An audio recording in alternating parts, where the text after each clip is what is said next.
Vizianagaram TDP కార్యాలయంలో ఈరోజు జిల్లా తెలుగుదేశం పార్టీ అధ్యక్షుడు కిమ్మిడి నాగార్జున మరియు రాష్ట్ర మంత్రి కొండపల్లి శ్రీనివాస్ మీడియా సమావేశం నిర్వహించారు. ఈ సమావేశంలో వైఎస్ఆర్సీపీ కార్యాలయం ప్రైవేట్ స్థలంలో నిర్మించారని గోవా గవర్నర్ అశోక్ మీడియా సమావేశంలో తెలిపారు. ప్రైవేట్ స్థలాన్ని ప్రభుత్వ స్థలంగా రికార్డులు తారుమారు చేసి గత ప్రభుత్వం వైఎస్ఆర్సీపీ కార్యాలయం నిర్మాణానికి అన్ని అనుమతులు తెచ్చుకొని భవన నిర్మాణం పూర్తి చేసి నిబంధనలు తొంగలో తొక్కిందని తీవ్రంగా ఆరోపించారు. మాన్సాస్ చైర్మన్ మరి అలాగే గౌరవ గోవా గవర్నర్ గారు శ్రీ పూసపాటి అశోక్ గజపతిరాజు గారు ఒక ప్రెస్ మీట్ ద్వారా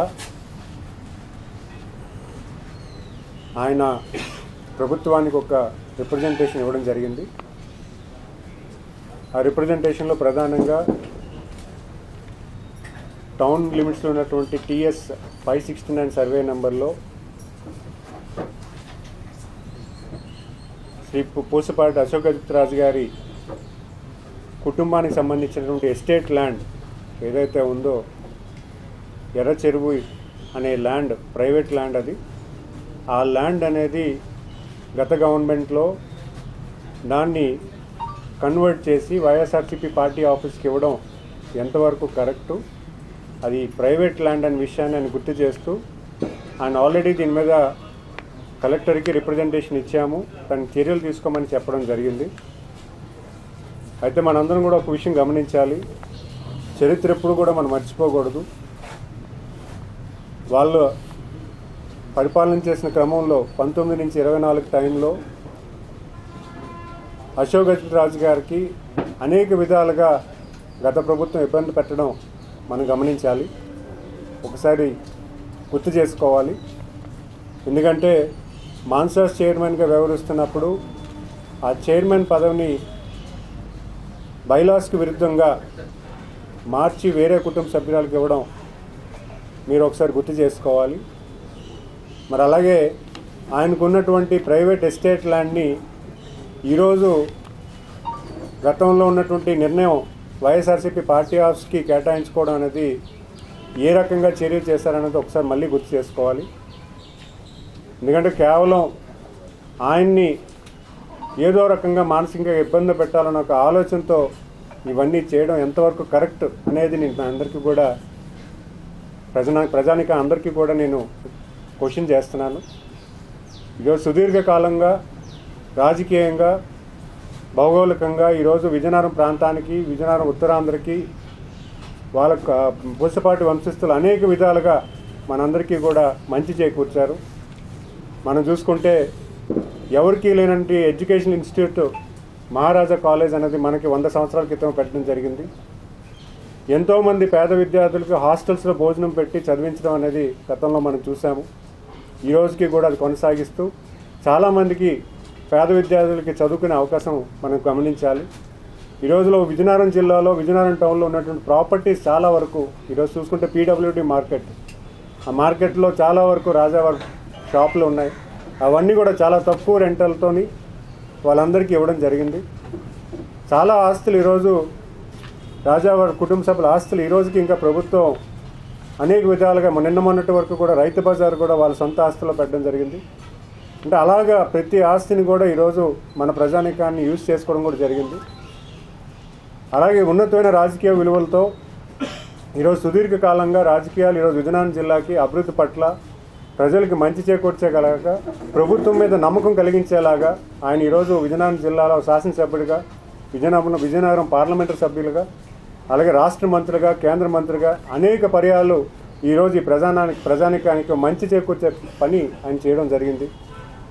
ఎన్నో విషయాలు చెప్పుకోవాలి, నిజంగా వాస్తవంగా చెప్పాలంటే ఈరోజు మహారాజా మెడికల్ హాస్పిటల్ ఇవన్నీ కూడా చాలా వరకు చెప్పచ్చు. ఈరోజు ఆయన బయటకు వచ్చి ఈరోజు ఒక బాధను వ్యక్తం చేయడం మా అందరికీ కూడా చాలా బాధాకరం. ఎందుకంటే ఈరోజు ప్రజా జీవితంలో ఉన్నాము. ఆయన ఈరోజు ఇలా మాట్లాడడం, ఉన్నతమైన పదవుల్లో ఉండి ఈరోజు ఇలా మాట్లాడడం అనేది ఖచ్చితంగా మా అందరికీ కూడా బాధ కలిగించినటువంటి విషయం. మరి చూసుకుంటే ఈరోజు వైకాపా పార్టీ వాళ్ళు గతంలో ఏ రకంగా చేశారని కూడా ఒకసారి విశ్లేషణ చేద్దాం. నిన్న మొన్న వైకాపా జిల్లా అధ్యక్షులు ఆయన ఒక ప్రస్తావన చేస్తూ మాట్లాడుతున్నారు. మేము అగెన్స్ట్ జీవో తీసుకొచ్చామని చెప్తున్నారు. అంటే యాజ్ పర్ ది రూల్ పోషన్ చెప్పామని చెప్తున్నారు. అయితే ఒకటే నేను సూటి ప్రశ్న అడుగుతున్నాను. ఈరోజు ఎప్పుడైనా రాజావారి భూమిని ఈ రకంగా వినియోగించాలన్న ఆలోచన మీకు ఎలాగొచ్చింది? మొదటి ప్లేస్లో మనందరికీ మంచి పరిపాలన అందించే రాజావారి కుటుంబ భూమిని అసలు వైకాపా పార్టీ ఆఫీస్కి పెట్టాలన్న ఆలోచన ఎంతవరకు మీకు కరెక్ట్? అది మొదటి క్వశ్చన్. రెండో క్వశ్చన్, ఈరోజు ఆ ప్రైవేట్ ల్యాండ్ని గవర్నమెంట్ ల్యాండ్ కింద కన్వర్ట్ చేసే అధికారం ఎంఆర్ఓకు ఉందా? స్టేట్ ల్యాండ్ని క్లియర్గా అక్కడ సర్వే నెంబర్లో, టౌన్ సర్వే రికార్డ్స్లో ఎర్ర చెరువు ప్రైవేట్ ల్యాండ్ విజయనగరం అదే ఎస్టేట్స్ ల్యాండ్ అని క్లియర్గా మెన్షన్ చేసి ఉంది. ఆ ల్యాండ్ని ప్రభుత్వ భూమి కింద మార్చే అధికారం ఎంఆర్ఓకి ఎంతవరకు ఉంది? అసలు ఎంఆర్ఓ ఎందుకు దీన్ని కన్వర్షన్ పెట్టి ఆర్డీఓకి ప్రపోజ్ చేశారు? నిజానికి చెప్పాలంటే 2013లో సుప్రీంకోర్టు గైడ్లైన్స్ ఇచ్చింది, ఒక వాటర్ బాడీని కన్వర్ట్ చేసే అధికారం ఎవరికీ లేదని, దానికి ఒక ప్రొసీజర్ ఉందని చెప్పడం జరిగింది. ఇప్పుడు ఆ ప్రొసీజర్లోనే వెళ్ళాలన్నా కూడా ఒక ఎంఆర్ఓ స్థాయిలో ఉన్నటువంటి అధికారికి ఏ రకంగా ఉంది, ఆయనకు అవకాశం ఉందా? ఒకవేళ ఉంటే మీరు ఏదైనా కాగితం చూపించండి, మీరు ఏదైనా జియో కాపీ కానీ లేకపోతే వాళ్ళకు ఉన్నటువంటి రైట్స్ కానీ మీరు మాకు ప్రస్తావన చేయండి. ఇది క్లియర్ కట్గా కావాలని ఆ ల్యాండ్ని వీళ్ళు టచ్ చేసి ఒక మండల్ లెవెల్లోనే మార్చి, ఎందుకంటే ఐఏఎస్ అధికారులు ఎలాంటి ఒప్పుకోరని తెలుసు కాబట్టి ఒక రెవెన్యూ ఆఫీసర్ మండల్ తహసీల్దార్ ఆఫీసులోనే ఇది ప్రభుత్వం కింద మార్చి ఆర్డీఓతో కలెక్టరేట్ ప్రపోజ్ చేసి కలెక్టర్ నుంచి సీసీఎల్కి వెళ్ళడం జరిగింది. నేను అడుగుతున్నాను ఈరోజు, అసలు ఎంఆర్ఓకి అలాంటి అధికారం ఎవరు ఇచ్చారు? మొదటి క్వశ్చన్. రెండో క్వశ్చన్, మరి మూడో క్వశ్చన్, ఈరోజు మీకు కంప్లీట్గా ప్లాన్ అప్రూవల్ రాకుండా ఎలా కట్టారు? మీకు ప్లాన్ అప్రూవల్ అనేది పూర్తిగా రాలేదు. మీకు బిల్డింగ్ ప్లాన్ అప్రూవల్లో షార్ట్ ఫాల్స్ ఉన్నాయి.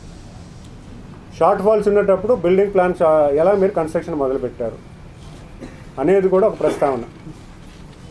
ఈరోజు ఒక వాటర్ బాడీ మీద కట్టడం అనేది విరుద్ధం. ఒక ప్రైవేట్ ల్యాండ్ అది. అసలు ఫస్ట్ ప్లేస్లో రాజావారి ల్యాండ్లో పబ్లిక్ వినియోగం కోసం అది అలాగా ఉంచడం జరిగింది. ఆ ల్యాండ్ని ఈరోజు మీరు గవర్నమెంట్ ల్యాండ్ కింద ఒక తహసీల్దార్ లెవెల్లో కన్వర్ట్ చేసి దాన్ని మళ్ళీ ఆర్డీఓ ద్వారా ప్రపోజ్ చేయించి మీరు జీవో తెచ్చుకుంటే అది ఎంతవరకు కరెక్ట్ అనేది మిమ్మల్ని అడుగుతున్నాను. ఈరోజు మీ పరిపాలనలో అనేక విధాలుగా రెవెన్యూ వ్యవస్థని విచ్ఛిన్నం చేశారు. అనేక రకాలుగా రీసర్వే నెపంతో అనేక రకాలుగా సామాన్యుడు పట్టుకొట్టారు.